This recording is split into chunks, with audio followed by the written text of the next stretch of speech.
महात्मा गांधी ने फिरोज खान को गोद लिया, मोहम्मद अली जिन्ना को गोद क्यों नहीं लिया? महात्मा गांधी ने फिरोज खान को गोद लेकर फिरोज खान की शादी इंदिरा गांधी से करा दी थी। उसी तरह क्या मोहम्मद अली जिन्ना को भी महात्मा गांधी गोद लेकर भारत का विभाजन रोक सकते थे? अगर 10, 20, 50, 100, हजार और लाखों मुस्लिमों को भी गोद लेने से भारत पाकिस्तान का बंटवारा रुक सकता था, तो भी महात्मा गांधी को ये काम कर लेना चाहिए था। हिंदू धर्म के पंडित जवाहरलाल नेहरू की लड़की पंडित इंदिरा नेहरू का विवाह मुस्लिम युवक फिरोज खान से होने के कारण पंडित इंदिरा नेहरू इंदिरा खान कहलाती।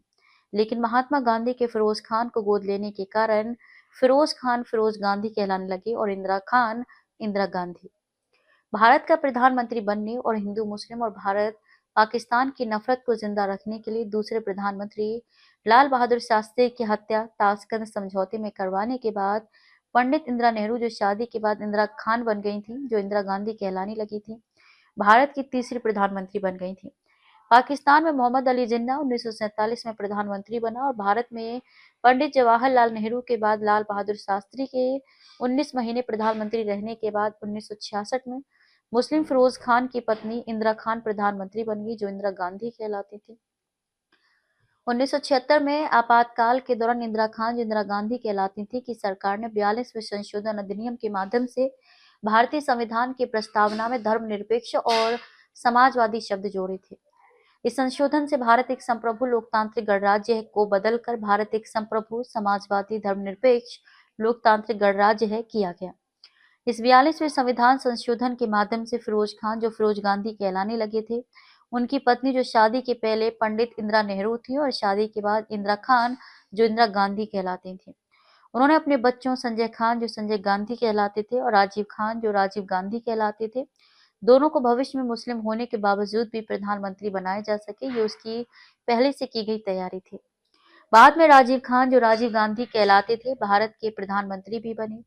ये तो स्पष्ट तौर पर भारत की जनता को दिखता है, लेकिन इससे भी परे बात यह है कि पंडित जवाहरलाल नेहरू का डीएनए भी ब्रिटेन के अंग्रेजों के डीएनए से मिलता था, जैसा कि राहुल गांधी का डीएनए अपने पिता पूर्व प्रधानमंत्री राजीव खान, जो राजीव गांधी कहलाते थे, से नहीं मिलता है, और राहुल गांधी की मां सोनिया गांधी का डीएनए अपने पिता से नहीं मिलता है, क्योंकि जब सोनिया गांधी का जन्म हुआ था इटली में, तब उनके पिता 10 साल पहले से जेल में बंद थे। सवाल ये भी है कि किसने इतनी कवायद की कि फिरोज खान से शादी कराई, फिर दूसरे प्रधानमंत्री लाल बहादुर शास्त्री की हत्या कराई, फिर इंदिरा को और उसके बेटे को प्रधानमंत्री बनाया। जब इंदिरा गांधी ने प्रधानमंत्री रहते संविधान में धर्मनिरपेक्ष और समाजवादी जैसे शब्द जोड़े, तब सनातन हिंदू धर्म का समर्थन करने वाले राष्ट्रीय स्वयंसेवक संघ की, भारतीय जनता पार्टी के अटल बिहारी वाजपेयी और नरेंद्र मोदी ने प्रधानमंत्री रहते हुए क्यों संविधान संशोधन में इन नामों को नहीं हटाया? क्यों इन दोनों ही प्रधानमंत्री ने संविधान संशोधन कर धर्मनिरपेक्ष और समाजवादी जैसे शब्द हटाकर हिंदू राष्ट्र जैसे शब्द नहीं जोड़े? जिस देश के लोग ठीक से हिंदी भी नहीं समझते, उस देश में संस्कृत भाषा के वंदे मातरम को राष्ट्रगीत बनाए गए। अब जो राष्ट्रगीत को व्यक्ति समझेगा जानेगा नहीं, तो फिर उसके होने का क्या मतलब है? ये राष्ट्रगीत भी 1857 की क्रांति के बाद 1875 में लिखा गया था। अंग्रेजों ने भारत में ऐसी ही व्यवस्था का निर्माण अपने कानूनों से किया है, जो भारत की 99% जनता को समझ में भी ना आए। इसलिए हाईकोर्ट और सुप्रीम कोर्ट की कार्यवाही अंग्रेजी भाषा में होती है, ताकि भारत की 99% जनता न्याय व्यवस्था को ना समझ पाए और ना ही उसकी प्रक्रिया को सुन और पढ़ पाए। इसलिए ही भारत में इतनी सारी अदालतों के बाद भी अन्याय होता रहता है। इसके विपरीत भारत की पंचायत व्यवस्था और राजशाही व्यवस्था में ऐसा नहीं होता था। भारत की प्राचीन न्याय प्रणाली राज दरबार या पंचायत में अंग्रेजों की बनाई पुलिस व्यवस्था की तरह थी। अन्याय नहीं होता था कि जनता अगर थाने कोई शिकायत करने पहुंचे, तो उसे ही पुलिस वाले गाली गलौज मारपीट करने लगे, और अगर दूसरे पक्ष से रिश्वत मिल जाए तो फरियादी को ही आरोपी बनाकर हवालात में बंद कर दी।